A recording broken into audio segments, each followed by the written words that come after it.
Well, hello. How are you? How's everybody doing today? Still trying this, coming in quietly, not trying to swear or freak out. See if that actually affects the first 5 minutes. You guys know if you watched the episode I did with Raven or the episode that I did last week with Rod Van Blake. We're is Rod a swear word? It could be. It could be. If you guys are there, comment. I'm gonna go to Facebook right now and make sure that everyone can see what we're doing. Okay. Let's edit that privacy. Make it public. Yeah. Check it again. Make sure it is. Indeed, it is. Awesome. Okay, guys. If you're there, comment, like, share. Let's get this out. We got a really great show today. I've got Russ Casseday and I've got Sarah. I didn't ask her last name. It's probably Casseday as well, but we'll find out. But yeah, we've got a really great show. We're going to talk about their great book, Charms. Issue 2 is out on Crowdfunder right now. So we're going to talk about Crowdfunder because I don't know an awful lot about it. I have seen some people on there. Davey Lee's in the house. Heck yeah. John Westhoff is here. Metal. There we go. Good to see you, boys. Like I said, we got a great show. Let's ask those burning questions. Like I said, he's been doing a lot of work on Crowdfunder. So I'm really interested in a lot of things, really. You know, what does that platform bring? What are some things that it has that other ones don't? All that kind of stuff. So I think that could help us a lot. My boy, good to see you, buddy. Good to see you. Yeah. So I think we're gonna have a wonderful show. We're gonna have a really terrific time. These guys, like I said, they have what looks to be a really cool book happening in Charms, and yeah, and like I said, we're gonna talk a lot of crowdfunding. We're gonna talk a lot of creation. We were already having a blast in the background, so I'm sure it's gonna happen here, dude. We already have a bunch of people. I was like, can I go 5 minutes? But I don't need to fucking go 5 minutes. Let's just start the show. All right, gang. Thank you so much for all being here. Let's have some motherfucking fun.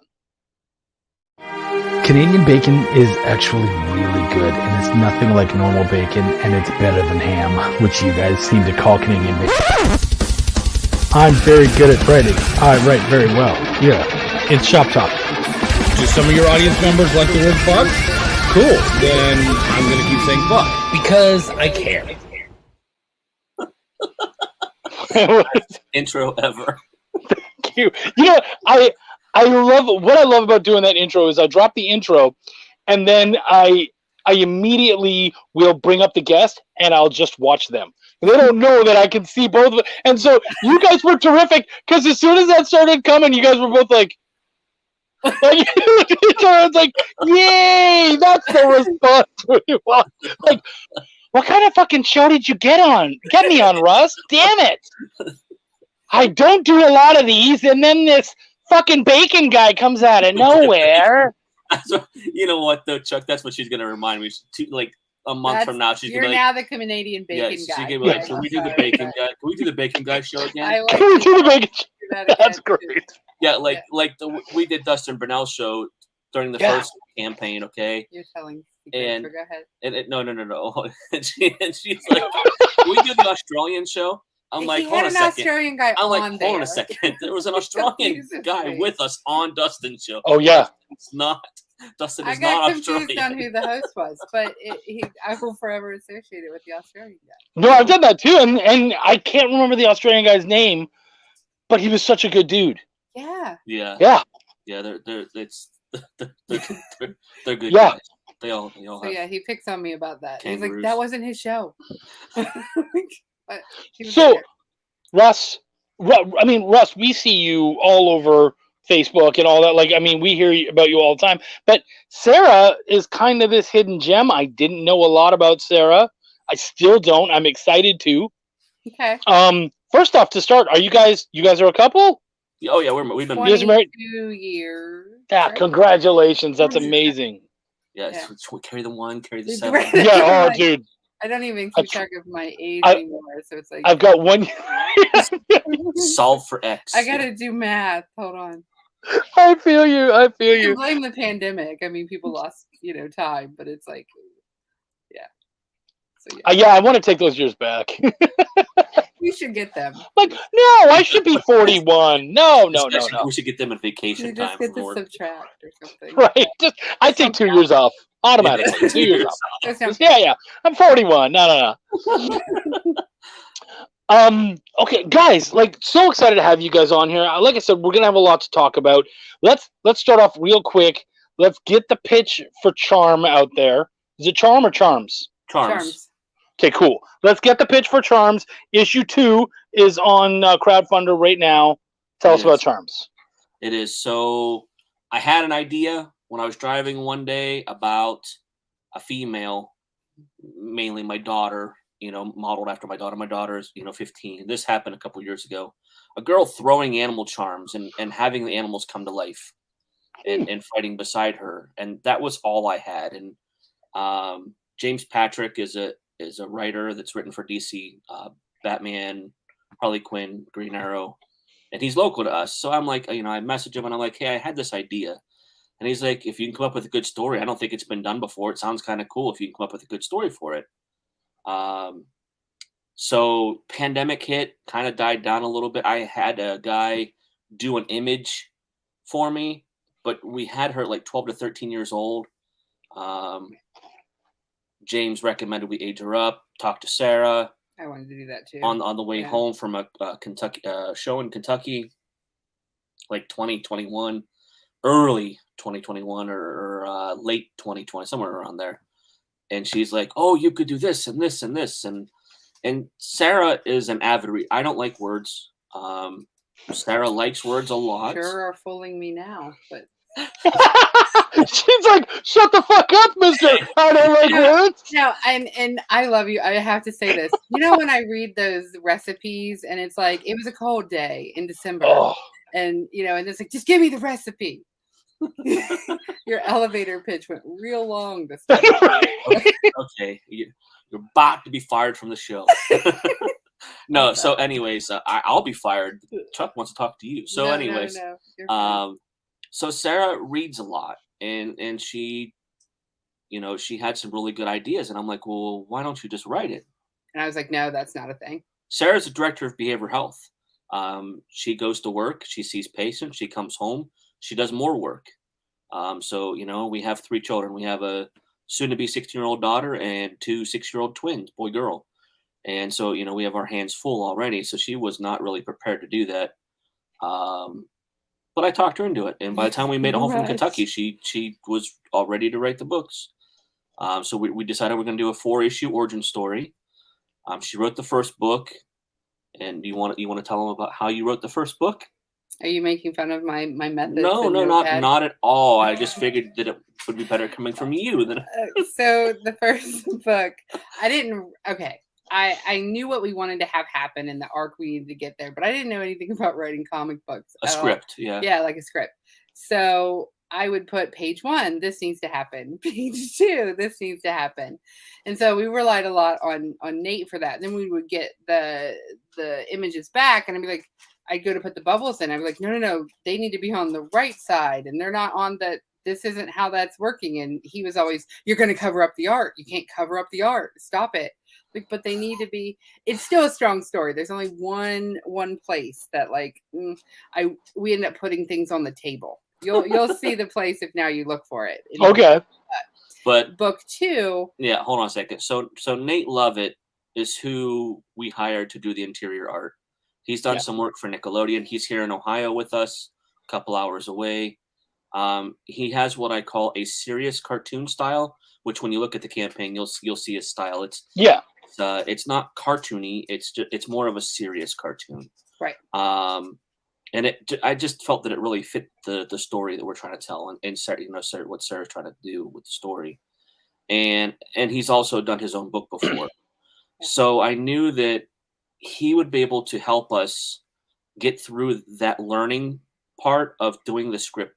Right, he could take an oversimplified script basically and Right. You know, and do what we needed to do and fill in, you know, connect the dots basically. And then I went back in and put dialogue in to make those work, right? Right. Yeah. And this time I was like, panel 1, she's going to say this. She needs to be on the left side. She needs to be on the right side.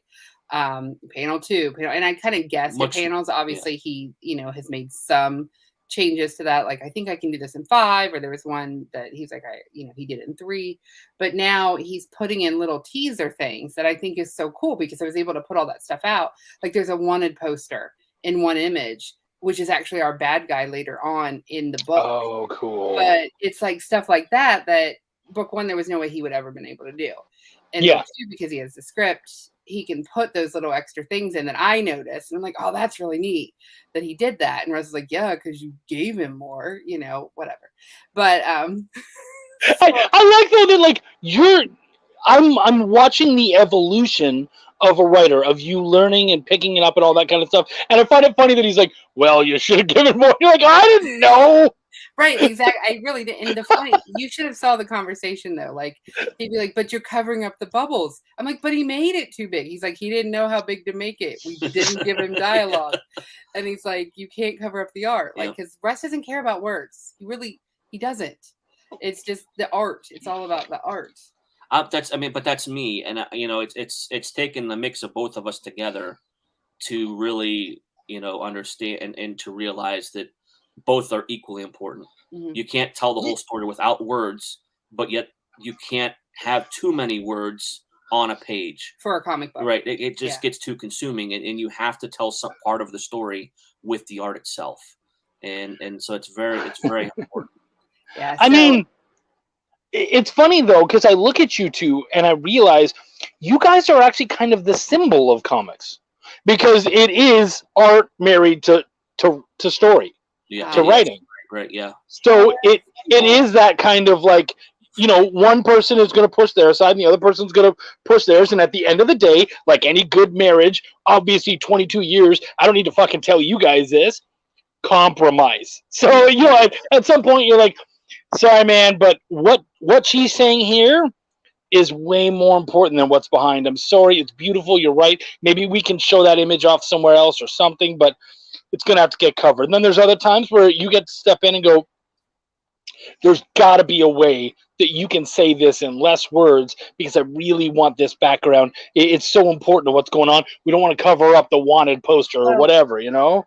And this is going to sound really crazy, but in college, I took a poetry class, and I know where it sounds crazy, like poetry comics, but that professor made us dumb down to the least amount of words to get the exact message across. So I was continually tweaking, like, I can say it this way, I can say it this way.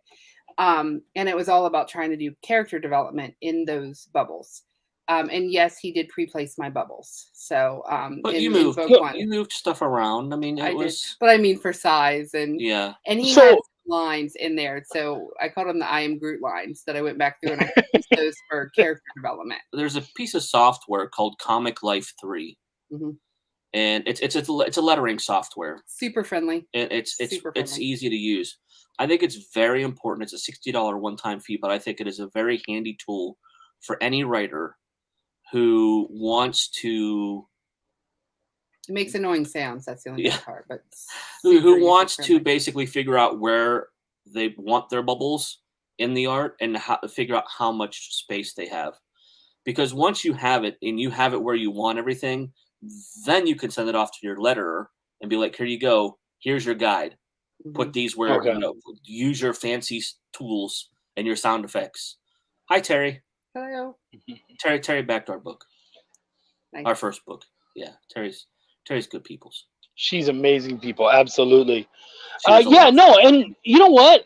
I think, I'll tell you this, Sarah, anyone who is talking shit about poetry, I mean, it's not my go-to, but the fact of the matter is, you know, it's important for, it's just important for so many different ways to understand like pacing and writing and all that kind of stuff. Like it is very important. And like you said, again, also being able to drop those lines down. You don't want to go too long. He was a phenomenal, like, many times over published professor that was teaching the course. And I was like, I'm going to take this for, an elective that needs to fill a spot. But I ended up like, I used it here because I was like, I can say this way. I can get it down to this. Yeah.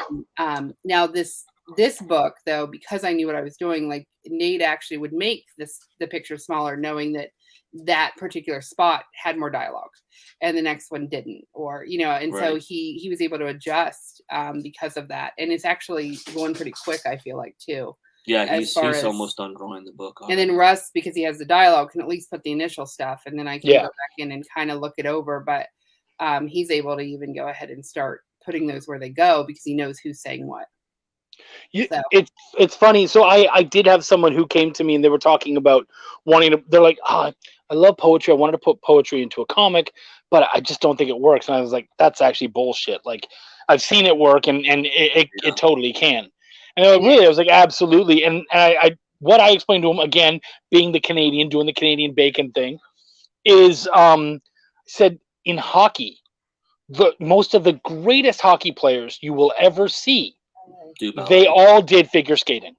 Figure skating. Yeah. They all did figure skating. Or football is ballet. They all do ballet. Yeah, exactly. And it's because there's that footwork and all that kind of stuff, which is so instrumental to those games. So if you don't take those things seriously, how can you take your actual sport seriously? And so it's the same with writing, man. If you can't see the fundamentals of poetry and how they can help you in your dialogue, in your pacing, and all that kind of stuff, then you're going to miss out on the greater truths that writing brings out. Kyron says, did he say Comic Life 3? I did. Yes.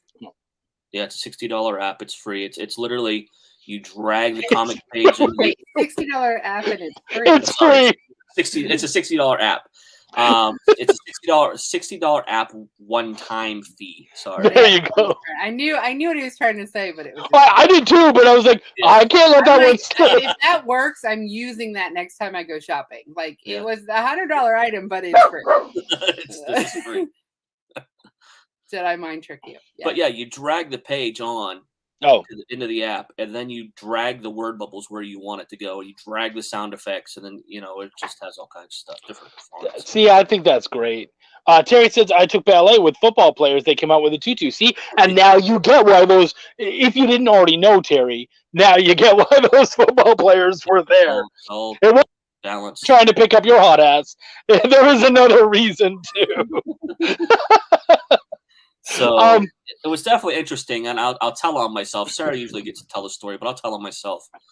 I had pre-filled I basically wrote the book. Again, he was worried of me covering up the art. So I wrote the book, and then she went through, and she was like, "This character wouldn't say this." I was like, "This isn't even. He would never say this." So she changed half of the things that I wrote, but I left the fight scenes. She wanted to leave part of it to appease me, to try to be nice.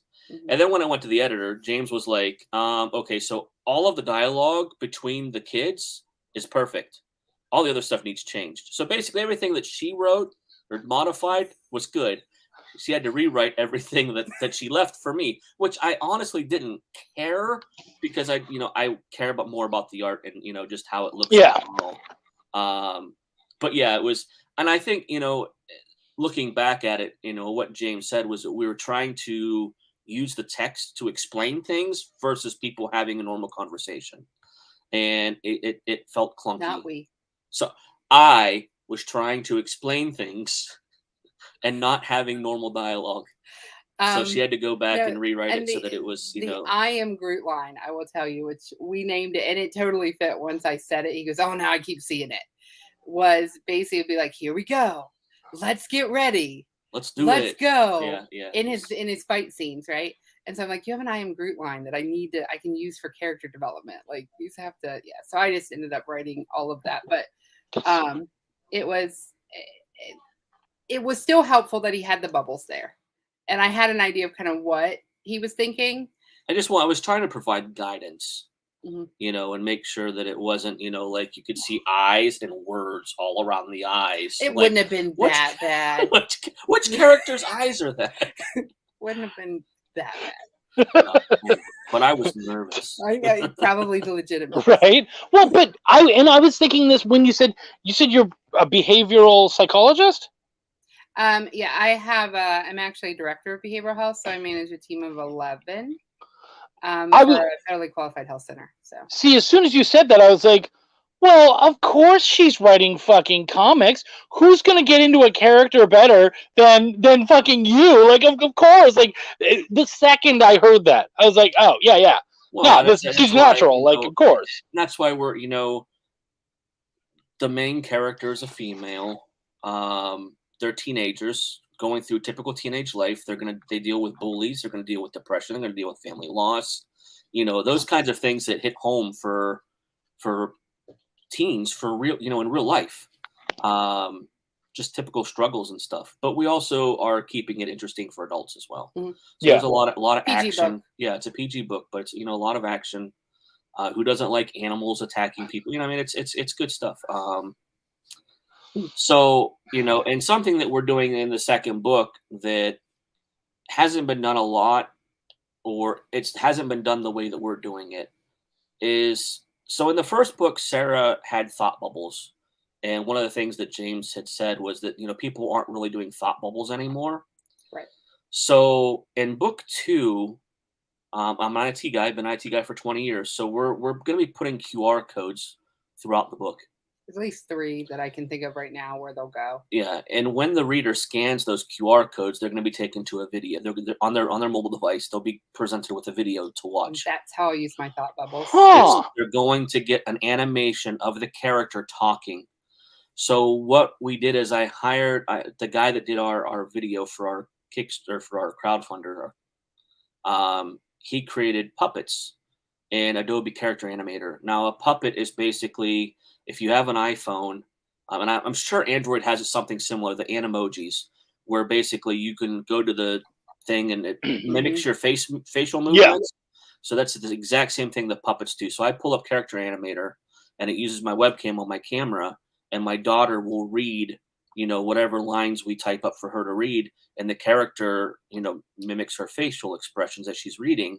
So it looks like the character's talking. And we got a friend of hers picked out for Joe's voice as well. We have wants to do it. Two characters. We have 2 teams that are already 2 characters in this book and excited about doing it. So what'll happen is they'll explain something, that's happening on the page. Mm-hmm. That's my thought. I can use them as thought bubbles. So kind of so let me go. I'm going to go right out there and say that is a very cool idea. I hope so. More interaction. It's a little bit more writing for me to have to do, but we went through and kind of figured out where those would make sense to go. Yeah. Right.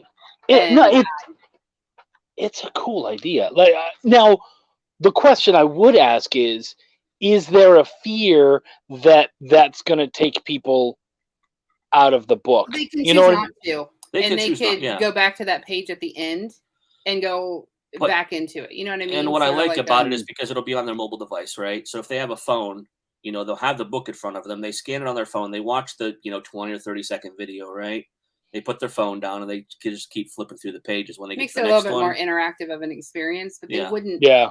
They wouldn't have to use that or wait till the end. Like it's a choice. The story is still strong, so right. It's just in addition to for more interaction. I mean, I don't know. Adults might click on do the first one and then be like, okay, I'm not doing that anymore. But the teens who like that more interaction, it's personal preference. Yeah. I mean, really, but I like it because I'm going to get to write some dialogue that I can be a little bit more wordy. I mean, they're not going to be forever long, right? Yeah. But just to be like, again, breaking that fourth wall of saying what she's thinking and feeling right there. Yeah. And again, the story's strong without it. It's just an extra piece that lets me write a little bit of the stuff I can't put in the comic book because of the thought bubble thing. If I was writing a novel, I'd already have that. I would have the character's thoughts, so. Did you ever have those, when you were kids, have the sorry, my wife's trying to get by. Hey lady, how you doing? Good. Hey Russ. Hi, Wendy. Russ brought his wife, Sarah, along. They've been married for 22 years, and she wrote the book.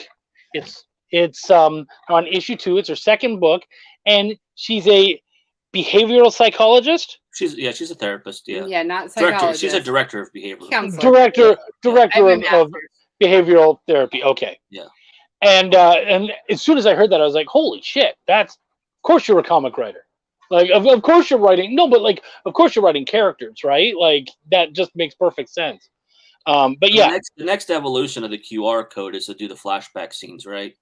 So basically, if someone were to scan a QR code, do an animated comic page, where it actually goes through the panels, animation style, that kind of thing. So you can add a page without adding a page to the book. Right.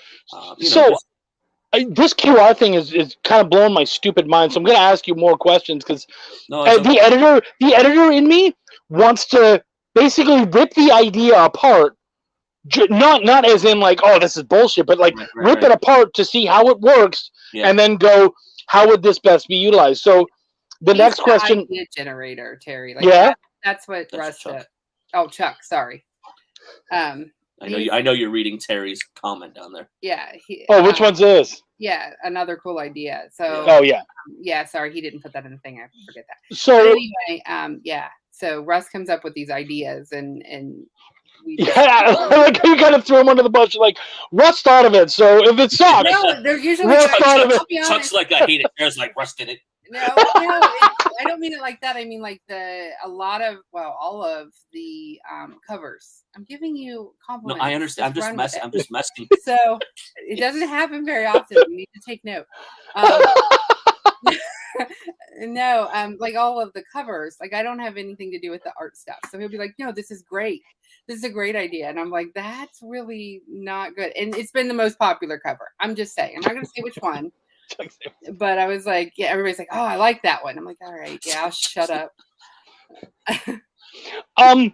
So to rip the idea apart a little bit, when I'm seeing the QR code, is it just the black and white QR code, or does it kind of melt into the background? Like, there's a lot of things that you can do with it, right? I mean, yeah, I'm thinking about kind of blending into the background because the color doesn't affect it at all, right? So I can put it on a carpet or on a wall or anywhere, and they don't have to be big. So don't think people think of like huge QR codes on the page, and they can be really small, like 1/2 inch by 1/2 inch. So you can almost have them like little Easter eggs, right? Where like if people don't even notice them, well, in Marvel, and then wait, there's one, Yeah, and Marvel did it in Moon Knight and She-Hulk. They've had them in the series, so that if you pause at the right place, you could scan it and then read the comic book on your phone. Okay. Yeah, which is kind of cool. I actually I saw a comic. So this is big in Europe, and they use QR thing. Yeah, they use AR technology. So basically what they do, and I saw it at a comic book show last year. Adam Fields had it, and somebody else. They had worked on a comic book for somebody overseas in Spain. And you basically scan the QR code, and you hold your phone over the page of the comic, and there's a zombie coming out of the panel at you. Oh, that's cool. Which is kind of cool, right? But, you have to balance the cost of doing that. Apparently Marvel did something with AR a few years back, using the QR codes as well on the pages, but it didn't take off. And that's because AR is just, it's expensive to do, right? You're paying someone to create a 3D image of something, and you have to hold your phone over the page, which is awkward. I just want them to scan it with a camera, click on it, go to the webpage, the video comes up. It's just a YouTube video. Yeah, it's one of our characters talking. Yeah, I'm at them about what they're thinking or what they were feeling. No, I think that's fun. Well, and if someone wants, they can just go and they can just look up, like go to your YouTube and just look for them. Exactly. So either way, I think that's great. I worked on a book called Killer Care Bears. There's a parody book for somebody, and get the hell out of town. The very back cover, I did a QR code, and basically if they scanned it, they would watch. They could watch videos of the artist drawing the pages. Okay. Oh, cool. And it was okay. I don't think a lot of people were interested in that. But if it adds to the story, That's what we thought, and it's a way. So- Like I said, it's a way for me to be my thought bubbles. So. And this is Mr. I don't like words saying if it adds to the story, so Yeah. that means something, folks. Well, Listen, Slowly converting. You don't Yeah, even. right. You still won't Girl, read it, but girl, you are fighting the good fight, and I'm behind you 100%, and I'm proud of you. You're doing great. he He said that. You didn't make him. no, Which he killer laughed Care at Bears? I collect them. Terry, it's on all of them. It's on the back cover. It's on the outside of the back cover. If you flip it over on the back, there's a little QR code in the bottom corner. This is probably my last QR code question, unless you bring up something that forces more questions. But do you feel like you're going to have to educate people, like say on the inside covers, say inside is going to be QR codes and they do this and blah blah blah blah, or are you just going to be like, they're in there, motherfucker, find them or don't, you know? I mean, I think that we will first of all, during the campaign, right? We've already let folks. I've been advertising this on Facebook. We have a Charms Facebook group, so I've been putting it everywhere that we're putting QR codes in there and trying to up the the I don't comics want to game. overdo it, Yeah. so we're thinking 3, 4, honestly, yeah, so in key parts, not where they fit. crazy. Yeah, of course. Yeah. Where it adds to the story. Because I don't want it not to be every gimmicky. page. I want it to be, truly like adding to the story if they choose to go there. Yeah, But it also needs to be, we want it to feel kind of like Deadpool, right? Where it's, it's definitely, the character's talking to you. Yeah. Can you believe Mom? What was she even thinking? That kind of thing. Yeah. So okay, I love Terry. So if I disagree with Terry, it's purely out of just because I don't agree. She said no education needed, and I gotta be honest. I think I would disagree, and by all means, hun, debate with me. I love you, so come at me. But I would say I disagree because if I just suddenly saw a fucking, I love you. Yeah, I mean, it's not that. It's more that like, if I just suddenly saw a QR code on the page, I'd be like, did they fuck up? Is that supposed to be But you're there? going to scan it possibly, Right, right? but To yeah. see what it is. Yeah, of course. They found it in the Moon Knight series on Disney Plus. That's true. So it's like, okay, and it only takes a little, I'll be honest, it shows he's going to point them out. I know him. Too. Yeah. Yeah, he'll be like, hey, and there's QR codes in here.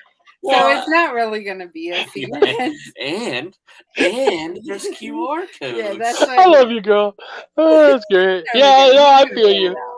He can I think that's great. But it's not. Yeah. So, Exactly. so something I do in every episode, and I haven't done with you guys yet, is I always ask, and this is going to be separate for both of you. Oh shit. What is your? Yeah, you don't have to be too scared because you have all the answers. You have them, I promise you. Okay. What is your origin story as a fan, and then as a creator? Sarah, you've already kind of told us your origin story as a creator now, but I would love to hear those origin stories as fans. Like Fans of comics, fans of the stuff that you're doing. I always say I married my geek. So the geek stuff came out later, MMORPGs, online gaming. I do read sci-fi, fantasy, romance novels. So a lot of my sci-fi stuff and it comes from that. So I kind of had an idea for some of these characters and felt I'd be pretty true to at least fitting in that genre. You are talking about our origin story, not like our favorite character origin story, right? No, yeah, your origin stories. Yeah. So that's probably where mine comes from. He's more the comic booker. I support the habit. Yeah. Support, I think it's more like put up with. Well, It can be both. Support can be both. it kind of is both, yeah. Um, Sometimes she eggs me on. I'm like, no. Probably too She's much, like, actually. you would never do this normally. Just do it. All right, $3,000 for Tales of Suspense 39. Okay. Yeah, and then Really? Then he ships it with no extra protection off to where did it have to go? Yeah, well, it went, got CGC? pressed, cleaned, and then graded. Yeah. I was like, you just did what?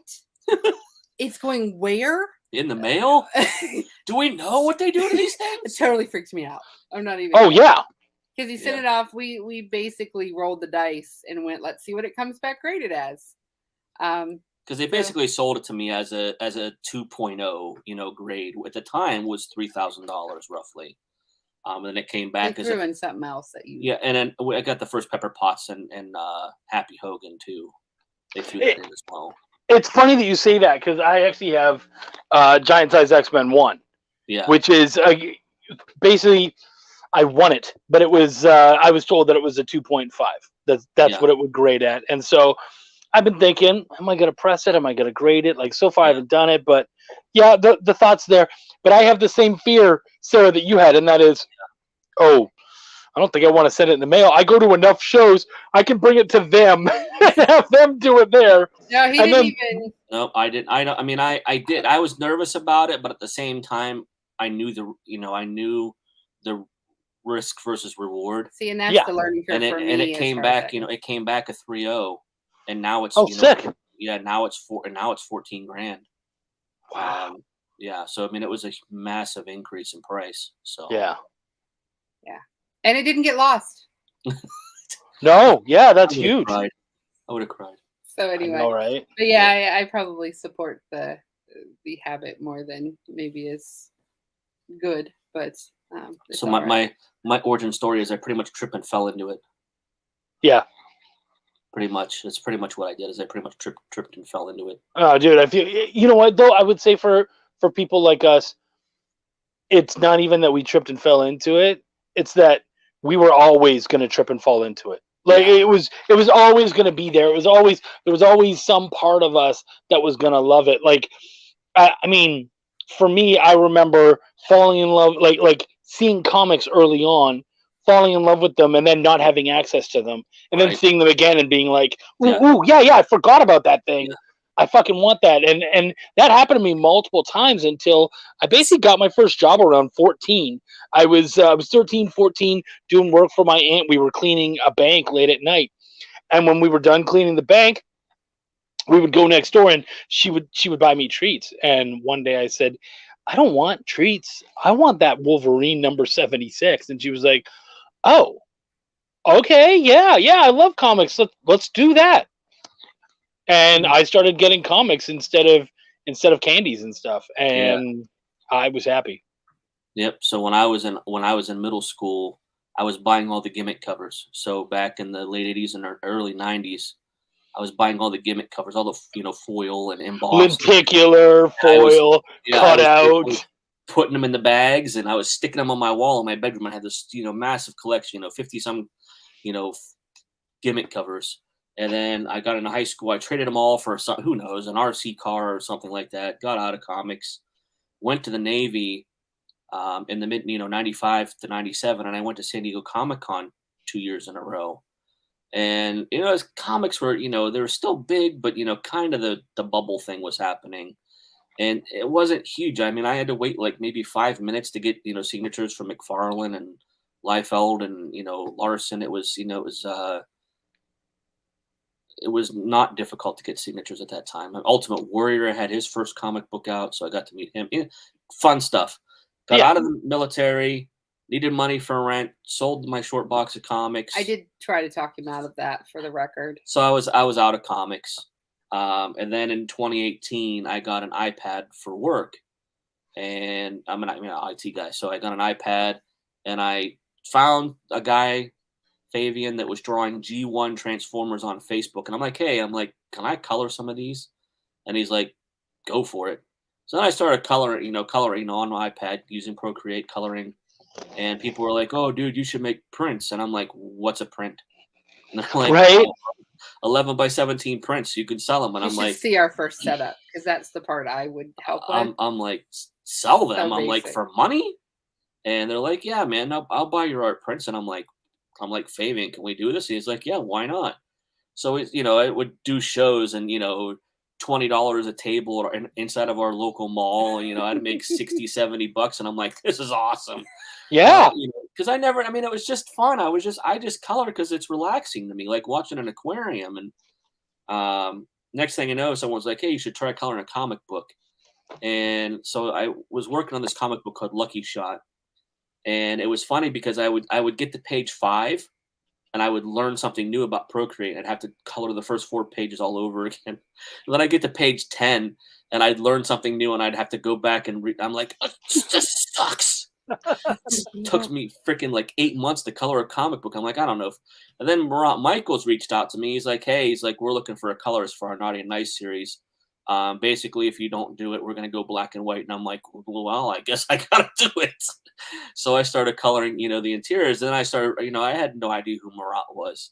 And like I said, because I didn't know at the time. I didn't pay attention. Like a lot of mainstream people, fans, they back a character, Superman, whatever. They don't pay attention to who the writers are, the artists, or, not unless, they really care, Jim Lee or David Finch, whatever. So what I don't get is if you didn't know him, how the hell did he know you? Because he had made a post on Facebook saying, which colorist haven't I worked with that I should work with? And I had this guy named Sean Ellery, who was in Australia, who was helping me. Yeah, that's the thing he didn't tell you. He would send things like message people, do you mind giving me critiques? Do you mind giving me pointers? And some would be like, no, F off. And others were like, yeah, do this different, do that different. You need more saturation. You need this. So Sean was giving me some guidance at the time, which I really appreciated. So I mentioned him, mentioned his name to Marat. And the next thing I know, Marat's messaging me saying, hey, and it worked out. I mean, I did, that was 2019. And Marat's good people. So that was early 2019. That was the same time that Steph Wilson was really coming out. Yeah. He was really coming onto the scene. I actually colored a bunch of Steph's early stuff. And, I had asked him, like, hey, is it cool if I color some of your chicks? And he's like, yeah, go for it. So I was coloring and he was giving me some guidance and whatnot. Chicks. They better be chickens. And then, he ended up, Carrie Ann started coloring his stuff, basically. She got an iPad and started coloring his stuff. And then he started doing all kinds of covers for everybody. And then, and I'm here on the inside, doing the interior art. So I think the Bad Girl Apocalypse was one of his first covers. Mm-hmm. And the Naughty and Nice Halloween special in 2019 was I helped write that behind the scenes. No. That's later. That's 2021. You're jumping ahead. But I jumped ahead. This is 19.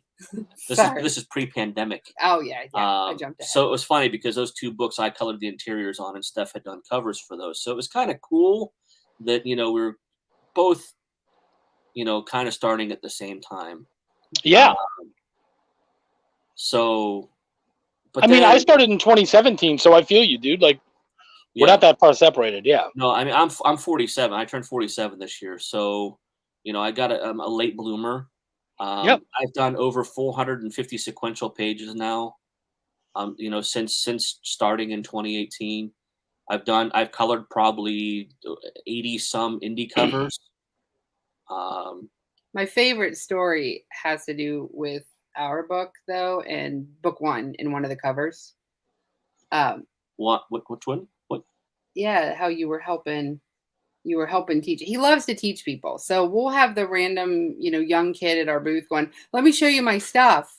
And Russ is like, absolutely show me your stuff. And he genuinely means it. Just genuinely wants to like give pointers, right? And I don't know how to tell the story. You tell the story. But basically somebody reached out and said, does anybody know how to do digital coloring? Oh, okay. With Procreate? Right. So Becky Fuller posted on Facebook, hey, I need someone that knows how to use Procreate. So I reached out to her and I'm like, hey, I haven't been doing it for very long, but maybe I could show you a couple things that might speed up your process, right? And as I'm talking to her, she's like, oh, yeah, Shannon says that. And I'm like, okay, go on a little bit more. And she's like, yeah, Shannon says that too. And I'm like, okay, who's Shannon? Who the hell's Shannon? Yeah. Yeah. And she's like, Shannon Mayer. And I'm like, oh, Shannon Mayer. And she's like, well, he's my boyfriend. And I'm like, why are you asking me questions about coloring if your boyfriend is Shannon Mayer? Right. And so you know, it was just comical. She's like, well, he doesn't use Procreate. I'm like, I mean, I get it. Applications are different, but so it was comical, and that led to when we did Charms 1 this year, I reached out to Becky and I'm like, hey, I'm like, is there any way I can get Shannon to do a cover for us? I would love to pay you guys, but maybe not full price. Maybe I can get a friends and family discount. And she's like, dude, she's like, Shannon, you've helped me out so much. Shannon wants to return the favor. And I'm just like, I greatly appreciate you. I love you guys. Thank you very much. Yeah. And so Shannon did a cover for book 1. And I mean, I sent them books and they both signed, and I wanted to do something special for them. I love Becky. She's just a great person. So hi, Wendy. Hi, Wendy. So I asked Becky, I'm like, I want you guys to be able to do a cover together. Have you ever done a cover together? And she's like, no. Shannon would not let me touch his stuff. Let me. So I'm like, no. I'm like, all right. I'm like, but however, Okay. let's The ideas. right, That's the ideas, right? So you want to grab that cover back there? I can. So basically, I said no. I'm like, how about we have Shannon do a cover, and let you do a border, and we print it on acetate. Before the whole acetate Here. situation. Yeah, I was before like, acetate gate. This was April of this year. So basically, Let's do this. Shannon's cover, Oh, I've seen this one. Yeah. and Becky did the border, which That's lovely. has the animals around in the 4 corners. And it's that's it's really just special to us too because we're husband and wife team that we were able to link them in the book. Yeah. So it was awesome that they were able to do a cover together, right? Yeah. And I gave them copies and everything, of course. So it's just those little things like that. Trying to think outside the box, on how to do certain things. Like, I wanted Ryan Kincaid to do a cover, and you guys all know this. Artists get pigeonholed into certain roles, just like actors do. No one wants to see, skinny Melissa McCarthy in a serious movie. They expect the overweight comedian. So basically I had to think outside the box for Ryan because everybody knows Ryan as a sexy cover artist. So I'm like, hey, can you do a Calvin and Hobbes homage for me? And he's like, sure. And I'm like, look, our kids are 15. They can't PG. We don't. Yeah, we can't do those covers. So, and it did well because people love Calvin and Hobbes homages. Yeah. And they like Ryan Kincaid. So it was like a double whammy. So, it worked out. We did well on the first book. Shannon really helped out a lot. We're doing pretty good on the second campaign as well. So that was something I wanted to talk about. Because you had already kind of said, oh, I like to, try new things and all that. Great. Well, now we're into crowdfunder. Right. And I'm really interested in that and your take on it and all that kind of stuff because it's still fairly new and whatnot. It is. So I still color covers, but I don't do a lot of sequential work anymore. My passion is shifted to crowdfunding. So over the last 2 years, I've done approximately 60 campaigns for folks, creating graphics, setting up the tiers, making recommendations for, everything, pertaining to that campaign to help the creators be successful. And it started out helping Mark May with his Kickstarters. He didn't know how to do it and said, hey, can you learn this? Yes, I can.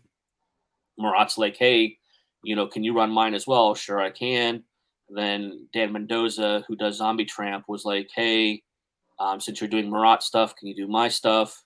It's just snowballed from there. Now, I'm talking to Billy Tucci. I'm talking to Joe Linsner, all these awesome creators about, doing their crowdfunding stuff, not just their actual Kickstarter or Indiegogo or whatever, but their backer kit survey. Being in IT, I tend to pick up on things a little bit quicker. And stuff just makes more sense to me. And BackerKit is a little more, it's less user friendly. Let me put it that way. It's less user friendly than something like Kickstarter. And there's it's just a little more involved. There's a lot to it. It's very robust. Does its job very well. It's kind of like Linux to any other computer. Exactly correct. Yeah, Kickstarter is Windows. Indiegogo is a Mac, and then BackerKit is Linux. Yes, very much so. I'm glad that is a perfect analogy. And I knew that you'd appreciate that one. Yeah. So Crowdfunder and Zoop are the new kids on the block. And my job as a crowdfunding specialist is to, I do charge a flat. I charge a flat fee for those. I'm an IT guy. IT pays my bills. And Sarah's job pays our bills. I do the crowdfunding stuff and the coloring and stuff. It pays for our book. That's what I use all the funds for. So it works out. But we still would love your Kickstarter support or your crowdfunder support. Yes, exactly. Yes, yes, absolutely. So it's my job to make sure that I know everything about these other platforms so that I can make educated recommendations. It was an interesting summer. He's talking to the owners of these companies. Yes. I mean, I talked to the president of Crowdfunder. I work with his programmer to make suggestions, on things, that can be improved and whatnot. I tried that with Kickstarter, and I can explain that as well. I've talked to the president of Zoop. I've talked to the chief marketing officer at Comics Wellspring. I'm trying to I want to build partnerships with folks. Not me. I want them to build partnerships so that it benefits all creators, right? Yeah. I'm not a me guy. I'm a we guy. I want everyone to succeed. Sometimes I think to his own detriment. Sometimes probably, but at the same time, I'm comfortable. You're comfortable. That's right. So I mean, that's it's one of those things where I would rather help the mass. So Crowdfunder, this was the thing. I had made several suggestions to Kickstarter, and they've gone nowhere. And when I look at Kickstarter, and I'm a stats guy, I'm a numbers guy, and I see 36% of comic creators failing. And there are some easy things that Kickstarter could do to, I think, help lower that number. And I think that they are complacent because they see, I've got this guy making 400K, this guy making 300K, this guy making 100K. We're getting our money. We don't need to change anything, or it's not worth it for us to change. For these guys, it's not broke, don't fix it. Yeah, exactly. Basically, right. A lot of and I would love to help everybody, but right now I'm concerned with helping the folks that are failing, or that are not making as much as they could be potentially. And that is an example of that. Something that is so simple is putting in genres. So when you create a Kickstarter, you have to pick 2 out of 10 genres: adult fantasy, all ages horror, comedy, anything like that, right? Genre, so that you can match. That way, when you go to Kickstarter and you click on comics and illustration and you click on discover, right? And you click and you filter by live projects, and you see 270 live projects, and they're just all in a massive blob. That blob should look like Netflix. Everybody's used to Netflix. It should be horror, comedy, adult, all searchable. So that way, if you have 30 horror campaigns or 30 comedy campaigns, right, and I want a comedy book, I can click on comedy, see all 30 comedy projects, and not have to scroll through 270 books to get to the very bottom, because who's losing out is that comedy person that's number 269 at the very bottom. And that person got pooped out after looking at 20 rows of books. But it's not even that, Russ. Like, it could be number 70 is a comedy, but you wouldn't fucking know it because you scrolled past it. Right. Because there's no way to know that the genre of a lot of these. So yeah, no, I feel you there. That's actually kind of a cool. That's a cool idea. So I mean, let's be honest. The people are in Kickstarter. Mm-hmm. So the backers. Yeah, the backers are Yeah, in Kickstarter. yeah. So what is in crowdfunder that people need to know about and see so the backers can go there? Okay.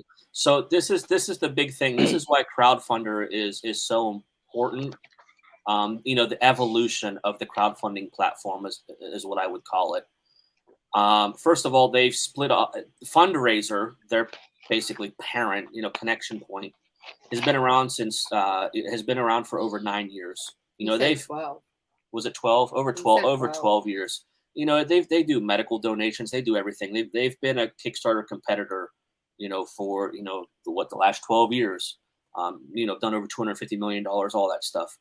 It wasn't really a competitor of Kickstarter. They did manage the places that you go. I would say, what was it? GoFundMe maybe would be. GoFundMe was more. Yeah. Okay. Right. So they basically decided, look, we understand that and they're doing this for a lot of. They split off medical to a different thing. Now they've split off what they call the arts: comics, illustration, movies, and music, and that's crowdfunder, right? So you're not competing with all of the other stuff like you are on Kickstarter right now. Now you're in a segregated kind of environment that is the arts, okay? And it's getting the attention right now of their developers and whatnot to make it as good as it can be. And that's why they're really taking in input from creators. And so having made all those suggestions to Kickstarter and basically someone saying, yeah, it's probably not going to happen kind of thing, but I'll pass it along. Right. Yeah. As soon as I started talking with folks over on Crowdfunder, they sent me to the president of the company. And then the president reached out to me. Now it's only a team of 20 folks, but that's still a decent size for a company. Yeah. And they're out of Canada. That's okay. So that's a bonus. Yeah, David. Listen. They probably like Canadian bacon too. Dave Barash lives in Victoria.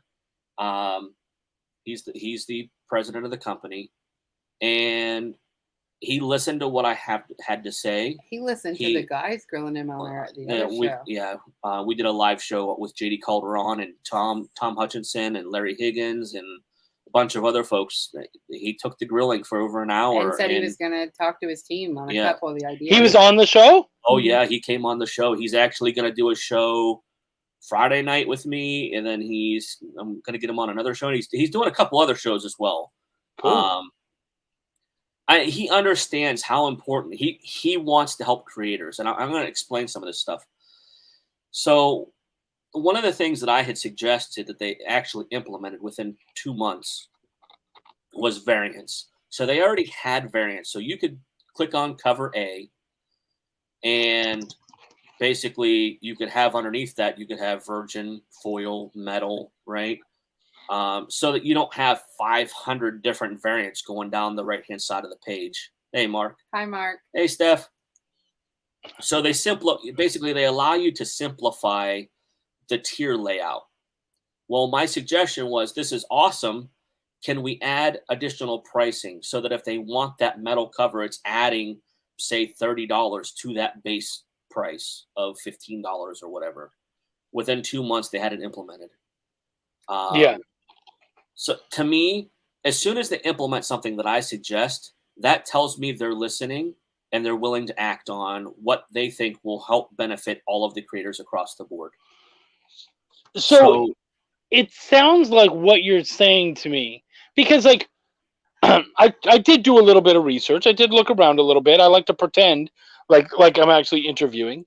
And Charms, the first one, did well on Kickstarter. So it's skewed, okay, and I'll explain why it's skewed. Because we had 125 some backers on Kickstarter, and we did almost, right around $6,700, okay, but over half of that money was just Shannon Mayer.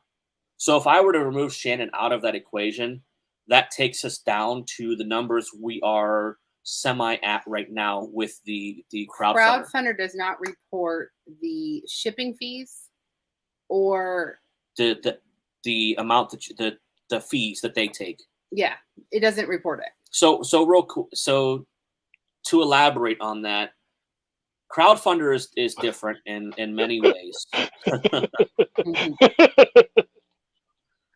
So crowdfunder, you have certain models that you can do for how they receive their money and how you receive your money.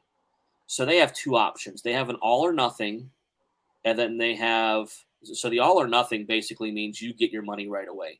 As soon as someone backs your project, their shipping information is collected, their email address is collected, and their card is charged. As soon as their card is charged, that money comes to you. And you can use PayPal as well. I know some people like to use PayPal. It's the only one that allows that I know of that allows PayPal.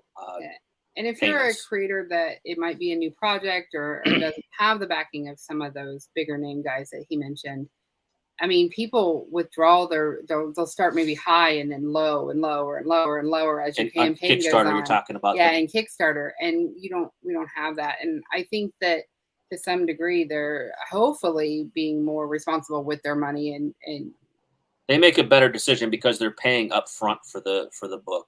Yeah. They're not gonna back something for $500 and then a week later go down to $300 suddenly and you're a not week funded. later. Yeah, and then they realize at the end of the campaign they don't have money in their bank and they have to drop. They're being charged right up front. Okay. Now the other thing that you can do is you can do the other option where you don't get your money until you fund. So if you get 2 weeks in, you set your goal at $5,000, you get 2 weeks in, you hit your $5,000, a button pops up and says, do you want to fund this campaign? At that time, you get that money. If you say no, then it runs till the end of the campaign, the 30 days or whatever, and then you'll get your money after it ends. Now, cards are charged automatically no matter what. And crowdfunder doesn't touch your money. And they don't. You have to, as a creator, I have to set up my own Stripe fee. I have my own PayPal. And basically, when someone pays, okay, that money goes to PayPal, the whatever it is goes to 5% or whatever goes to crowdfunder. And then, our money comes to us via PayPal or, at the end of the Stripe pays out once a week. And they give them the option to help the creator out by paying some or all of those fees. So I think like at the end of the day, it sounds like they got some really cool elements and you guys are working on having more. At the end of the day, when we talked about that Linux versus Mac versus Windows, that's still there. So the problem is that like I had buddies who were into Linux, way back in the early aughts and whatnot. So we're talking like 20 years or more Linux has been around, and there's still people today going, sorry, who the fuck are they? Yeah. So I guess what my question is that how do we basically make it so people start saying, hey, crowdfunder, who the fuck are they? Like, how do we stop that? Steph's question says, how do you get people to back on a new platform? Yeah. And the question is, the answer is you get creators to move to that platform. Or the other thing is, like, instead of Indiegogo as your second, you do crowdfunder as your second. Right. You breadcrumb it. Oh, right? I see. So basically, if I get someone like Dan Mendoza, who's, making, killer money on Kickstarter to do a trade paperback on crowdfunder, right? That gets his folks over to crowdfunder. So now it's not as foreign. Okay. And here's another thing that we did. We did a cross promotion with Dan. I do a lot of work for Dan and he helped me out. So basically, if you back Zombie Tramp 58 on Kickstarter right now, you come over to crowdfunder and back Charms 2, you're entered into a drawing to win a Zombie Tramp 58 sketch cover by Dan Mendoza. Okay. They're second and third place with some Shannon Mayer signed covers, but that main purpose was to get some of his backers over, which it worked, to get some of his backers over to crowdfunder. Yeah, it would be a lot more, but I don't think not as many people were interested in the sketch cover as I had hoped that they would be. I mean, I'm trying to think of other things to do like that to get the breadcrumbs, right? But some of the guys on the show we did the other day actually said they would consider it in place of Indiegogo as maybe their secondary to try. Yeah. I could see that, and that would make sense. I think what I would say is like, looking at it, I guess my thought is that like for Kickstarter, I get to go there and they already have people there. Right. And the problem is that now what's being said is, well, go to Crowdfunder and you can bring your people. And I'm like, well, that's great, but I don't want to bring my people. Like, I have no problem bringing my people, but I need people already kind of there. No. So that's exactly. something that what do you think is there things that they're doing to try to beef that up, or? So a couple of things. When your campaign ends, it automatically becomes a store. Not in demand like Indiegogo. It becomes more like a Shopify site. You can add things to, like, books, covers, whatever. They're also working on a way to, if you have multiple campaigns, instead of having 3 different stores, being able to merge those 3 stores into one massive store, so that, a catalog, right? So that, someone can come and get, books from all of your campaigns. They're trying to work on the ability to link previous. It's a good point, Steph. I mean, that's it's a rock in a hard place, right? I mean, it's a bring your own guest party. I mean, Rome wasn't built in a day. Kickstarter has 10, 12, 13 years of experience in building this up, right? But that's the same issue that we're seeing with the creators that have been on Kickstarter for 5, 10, 15, whatever it is, years, right? And we're trying to, and this works in a creator situation and a crowdfunder situation. We're trying to go from 0 to 60 a lot faster. As a new creator who's never done a crowdfund, never done a campaign before, you are trying to go from 0 to 60. You want the knowledge to take you to that 10K, in your first or second campaign. That these other guys have put years and years in to build up that foundation, and new guys are coming in and they want to do it in a day. And it doesn't work like that. You have to put in the time and build your following. And that's how it's going to be for Crowdfunder as well. But we're trying to think of ways to boost that. So one of the things that I entered, since I had talked to David and I had talked to Dan, the chief marketing officer from Comics Wellspring, they are a massive printer. I don't think people know how big Comics Wellspring is. They have an enormous amount of clientele. So I introduced the two of them. Again, he gets no kickbacks. I don't get any kickbacks. I'm doing this to to help everybody, right? This isn't about me. So basically, sounds like an advertisement, but again, I introduced them, and basically what I said, because right now with Comics Wellspring, if you put their logo on your Kickstarter or whatever campaign, you get 10% off of your printing bill with them. Okay. So I said, hey, this is a wild hair, Dan. What if I hook you up with David from Crowdfunder and you guys become Crowdfunder's preferred printer of choice? Anybody that uses Crowdfunder and prints with Comics Wellspring gets 10% off of their printing bill. And so now I've got them thinking. They've already met. They're going to meet a second time.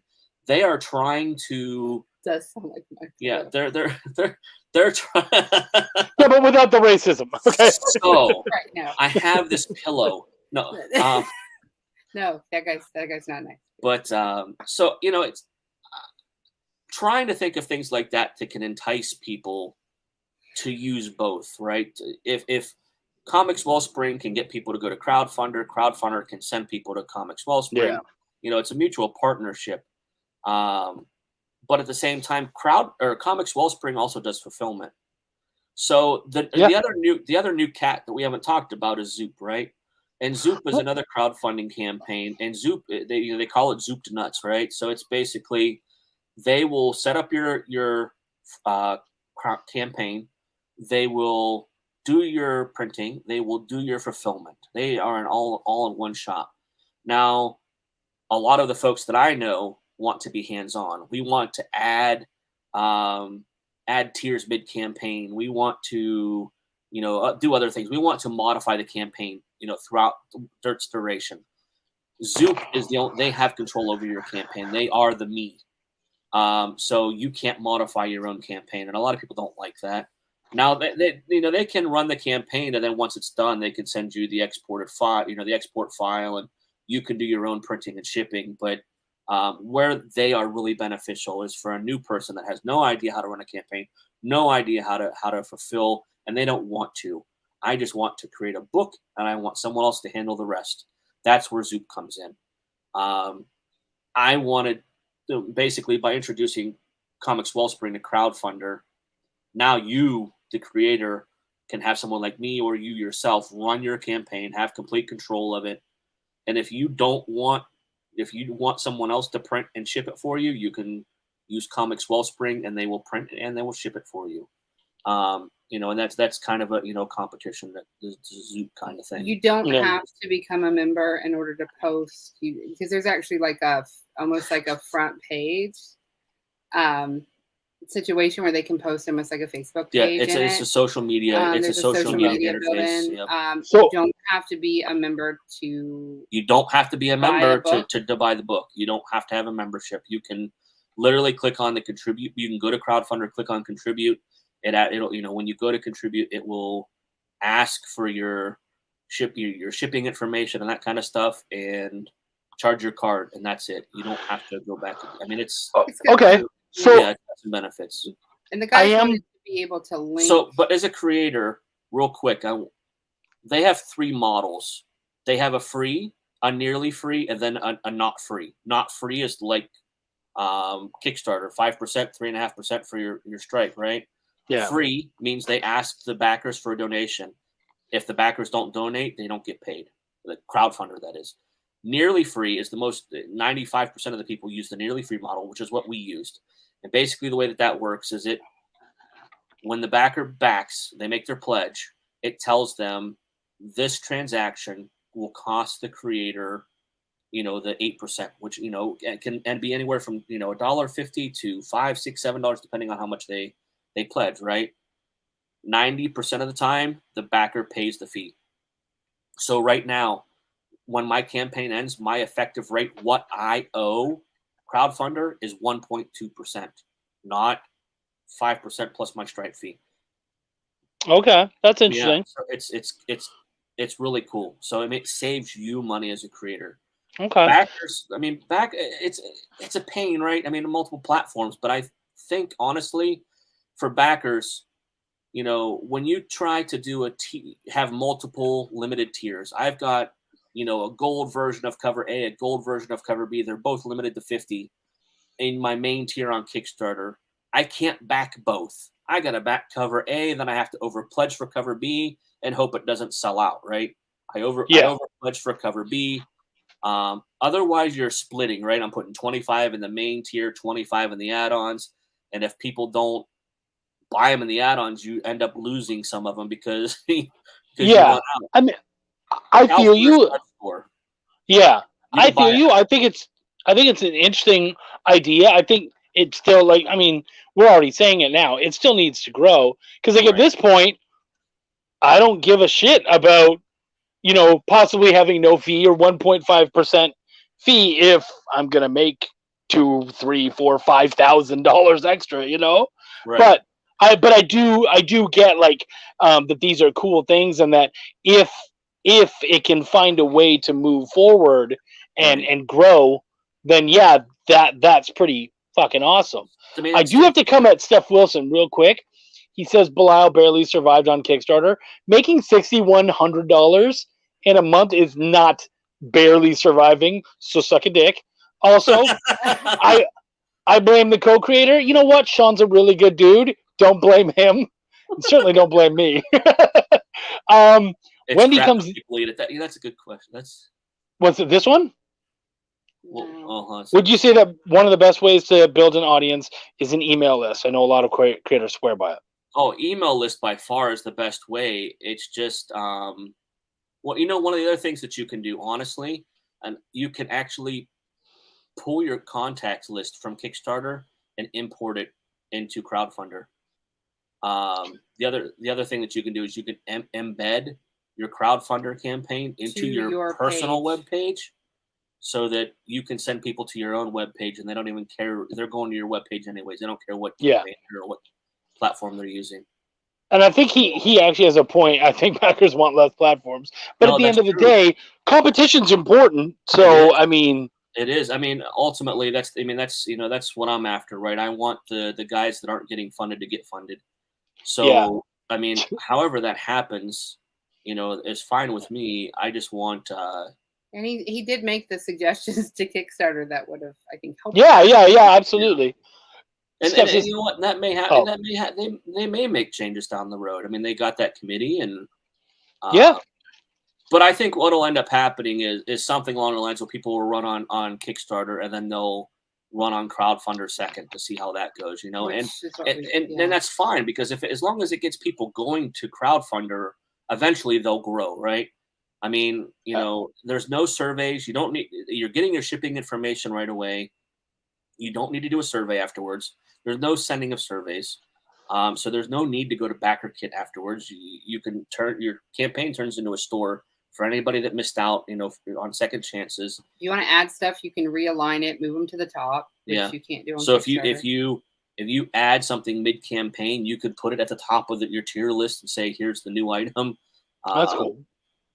Yeah, I mean, there's so many things. I mean, Larry Higgins and Tom, they had a lot of good questions. And I mean, I think that Larry's going to have David on his show on Sunday night. So, I mean, there's interest.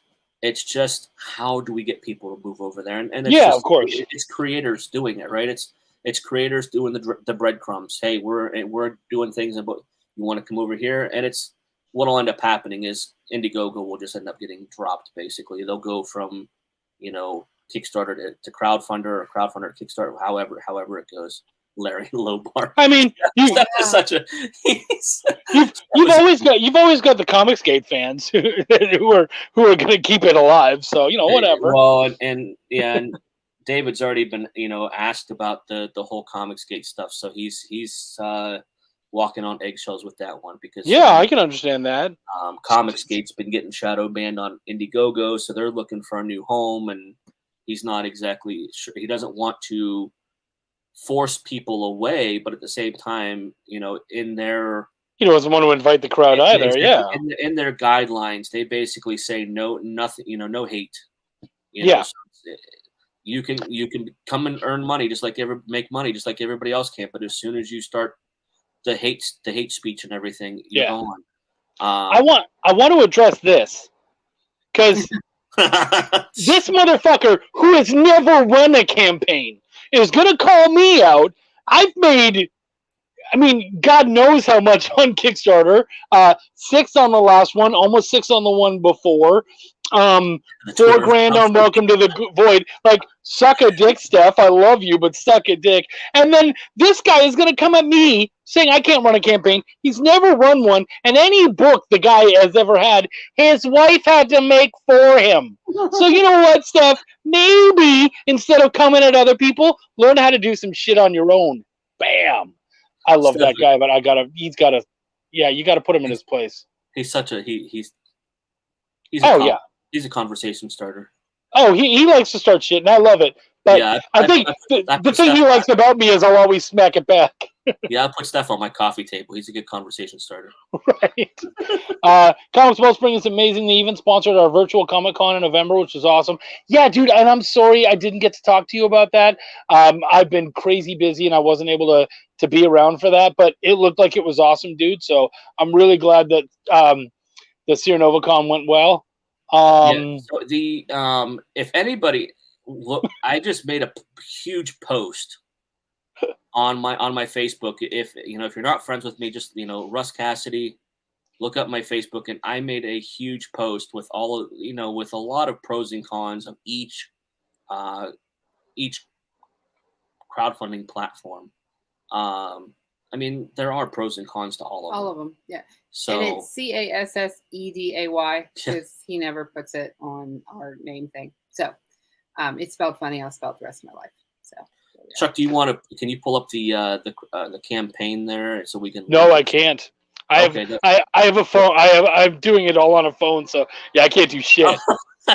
That is awesome. Yeah, it's fine. I could not tell that you were on a phone. That's amazing. Yeah, no, I mean, You know what? I mean, it's what I said to you guys earlier. This show is as stripped down as possible. We're No, just having a good time. That's why I have it there in the Yeah, scroll at the bottom. You guys want to check it out? Please check out Charms 2. It does look like it's really cool. There are more Chuck viewers than crowdfunder backers. Yeah, So- I've got an even dozen. They've got the 11. So the biggest campaign comic related on crowdfunder has made over $62,000. So not for nothing. And that Okay, does but not what I would include say is, the because fees. you mentioned this earlier, that you had the one campaign that didn't do as well as everyone thinks it did because it had a huge backer. So what I Right. would ask is, I don't give a fuck about the money. How many backers did that campaign have? Well, I had 125 backers. 25 of them were digital. Not on yours, sorry. That's great. I meant on the one on Crowdfunder, the biggest one that was on Crowdfunder. I wasn't calling you out, Russ. Oh no. I think it went over 1,000. I think it went over 1,000 backers. I mean, oh, well, that's decent. Okay, yeah. I mean, that's decent. And I mean, a lot of people. I think a lot of people don't fully understand that Indiegogo backers are more likely to stick with Indiegogo, but I think that Kickstarter are a little more lenient to go. They go to Indiegogo some. They'll go to other platforms. I think they're pretty much platform agnostic. You do have some snobs, right? I mean, I had one person when I made a post on Kickstarter saying we were going to crowdfunder. I had one person say that he wasn't going to leave Kickstarter, but we had a good chunk of people, come back. One that came back from book right. two. From the non-Shannon Mayer standpoint. Yeah. I was diehard Nintendo.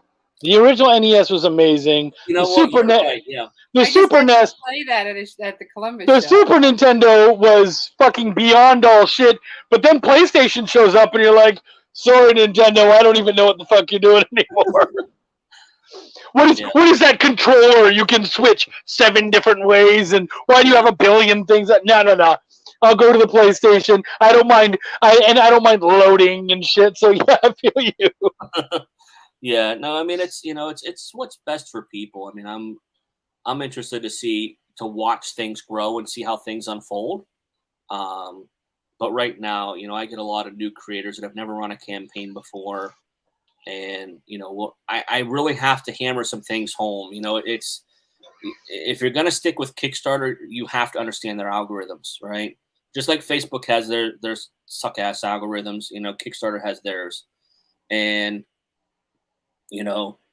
when you are designing your page, you have to have a hot image. And I mean, it doesn't matter if it's if it's boobs or whatever. I mean, you recommend one of the guys to change your image? It doesn't. I'm not going there, but no text. Your title of your book is above, below, beside, whatever. It's on the page. You don't have to have the title on the image. Let your image pull the eye to it. And it has to be something sexy. It doesn't have to be. When I say sexy, I just mean attractive. Right. Yeah. Not a lot of text. Yeah. Right. You want the people to stop, because if you're scrolling through 240, 40 campaigns, you want them to see this. Steph's got circle template ready. Right. Engage. It has to catch their eye. It doesn't matter how awesome the inside of that campaign is. If they don't click that image to get into your campaign, does no good what the inside looks like. Right. So, hot image, right? That's first and foremost, no text. The second thing is your goal. Okay? If you are a new person, you're not established, you are not, you haven't been doing this 5+ years, and you automatically know you're making 10 to 20K plus, right? You're not sure how you're going to go. You set your goal low. $500, $750, $1K max, okay? And the purpose for that is it's psychological, okay? If you're at a comic book show and you have 4 people standing around your table, everyone else that's walking by that table is going, what are they selling? Why is everybody standing around their table? It's psychological. That hurts. You want to draw them in. So Yeah. the faster you hit that 100%, you get to 200%, 300%. You're moving up their algorithms. Okay, if you set your goal at $3,500 or $5,000, and you get to week 2, week 3, and you're at 50 or 60%, as people are scrolling, they see that hot image, they stop, they see, oh, they still have 40% to go in under 2 weeks. Might not do it. Nope. And they keep going, right? It's psychological. If they see you at 250%, okay, you're way over 100% of your goal, they automatically assume that a lot of people are backing this just because percentages. People are backing this because they trust that it's going to get fulfilled and I'm going to get my item. Okay. So, I mean, if I were to show you my campaigns, all my campaigns that I run are 600%, 3,000%. I get that. I think Right. the reason, like, so for us, we had a very high goal. Our goal was 5,900. Yeah. And I said, whoa, that's a huge goal. Yeah, it absolutely is. But it's because we had to make 5,900. Right. We And had to make that. what if someone backed out and you were at 58.90 and you got nothing? Then we got nothing. Right. But see, that's my point. I couldn't make the book with 5,800. You know what I mean? Like I need 5,900 to make that book. Like, right. But I tell folks, like, I'm honest, right? Sometimes to a fault. I tell them, look, if your book is not 65 to 70% complete by the time you're doing your crowdfunding, people have been burnt so many times. Oh, I agree. That you're going to have a hard time selling the book. Now it's different with someone like you and now his name Sean. Sean, yeah. Yeah. You guys are established. People trust you. Okay. Now, so you'll have an easier time, being 25% done or 10% done, whatever, right? Maybe not for new backers, for your existing backers, yes, but maybe not for new backers who are leery of looking at a project and saying, okay, hold on a second, it's close to being done. That's an interesting point, but I will tell you, we were 100% done. Right. It was that we had to pay back, everything. Even pay ourselves back and whatnot. So I want to pose this to you, because this is something interesting. Your book's 100% complete, right? You can print the book. Over on Crowdfunder, someone backs you first day, right? You get your money instantly. If you have a print-on-demand printer, you can print and ship that book before that campaign's even done. Yes, that's true. They've paid you. You've got the money for shipping. You've got the money for printing. If you had a print-on-demand service, you could literally print the. So you're not wrong there, but we all know the problem with print-on-demand is per book it's more expensive. So that's why the patients. It's not like, I think it's usually like. It's not like a huge amount. I mean, and it depends on if the relationship you have with your printer, right? If it's a printer that you use all the time, a lot of times they'll cut you some slack. Now, someone like Comics Wellspring, who has a minimum print, you have to print 25 books. Yeah. But you could literally print, 2 of each, if you do, depending on how many covers, 2 or 3 of each cover, and have those setting aside as that money comes in. Or you could wait until you get to $100 so that you could print, 25 books and ship them out. It's just, I only mention it because it's just interesting to me. It's just like, if I have my book done, I could ship before it's even, before we're even done with the campaign. Yeah. If you're able to get ahead like that, that's almost like you're like an instant campaign, kind of thing. Right. Where backers are like, dude, I had my book before the campaign ended. It's just, I don't know. It's just interesting. No, I totally feel you there. So we are we got to wind down and shut this bad boy down. Yep. No. But why don't we get one last pitch for Charms 2 and get people to go over to Crowdfunder and check it out. So tell us about Charms 2 and let's make this happen, gang. So Charms 2, we had a guy tell us he hates this, but if you like Harry Potter, you like Pokemon, it's going to be up your alley as far as, the magic and the animals. But basically, the story is this is on Kickstarter, asshole.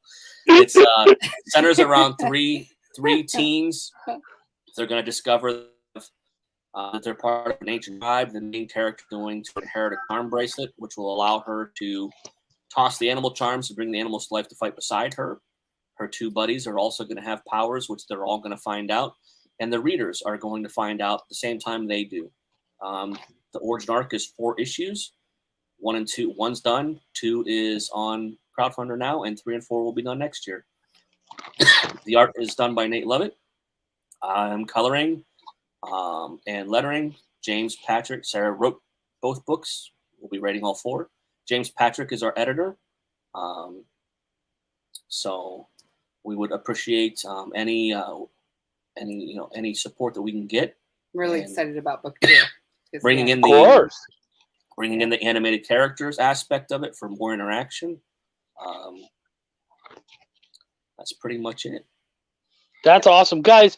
Thank you so much for coming over. Thank you for letting me get in your face a little bit about crowdfunder and try to learn. Because I think at the end of the day, we gotta hash it out and we gotta fight it out a little bit. And but it does sound interesting. You did make some really interesting points. And more importantly, fuck crowdfunder, fuck Kickstarter, fuck all that. Charms 2 is out there now. Go check it out, guys. It does sound like a really sweet story, and it sounds like a lot of fun. So please check it out. Gang, yeah, thank you. Rust, Sarah, thank you guys so much for coming out. I really appreciate you both. Thanks, Terry. Thanks, Steph. Thanks, everybody. Don't thank Steph. You're just gonna make that piece of shit come back. Don't fucking thank him. Cry later, because Steph's awesome. Thank you guys so much. All of you guys. Oh, great show. Did you actually watch? You're just commenting now. Did you actually watch Fry? Thanks, or Andy. Frey, whatever you call yourself. Frey. I make fun of him all the time because I call him Frey, and he's like, "It's Fry," and I was like, "Not if you can't spell it right, motherfucker."